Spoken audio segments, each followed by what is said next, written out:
আমি যেমনটা বললাম যে যে কোনো চার্টে ট্রেড করতে গেলে মূলত ডলারের যে অবস্থা আছে সেটা অবশ্যই জানা দরকার, তাই না? এই ডলারটা আসলে র্যান্ডমলি না, এই ডলারটা মূলত দুইভাবে চলে। প্রথমত হয়েছে লিকুইডিটির উপর বেস করে, দ্বিতীয়ত হয়েছে যে বড় ইনস্ট্রুমেন্ট অ্যান্ড লাস্ট কিউআই থেকে অলওয়েজ বাই হবে। Last QI, last order block and FBG, পুরোটা অর্ডার ব্লক অ্যান্ড এফবিজি বাইশ উপর দিকে অ্যান্ড এক্সটার্নাল লিকুইডিটি গ্র্যাব করছে, তাই না? এক্সটার্নাল লিকুইডিটি নেওয়ার পর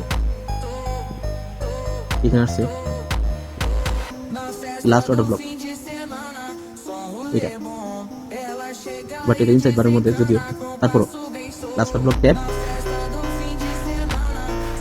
last order block, last order block tap, price এই লিকুইডিটি থেকে চলে আসছে। এখন দেখেন এই লিকুইডিটি গ্র্যাব করছে, যেহেতু এইখানে দেখেন এখানে একটা প্রসেস যদি আপনি খেয়াল করে থাকেন, যখন একটা হায়ার টাইম ফ্রেমের পিউ এর মধ্যে মার্কেট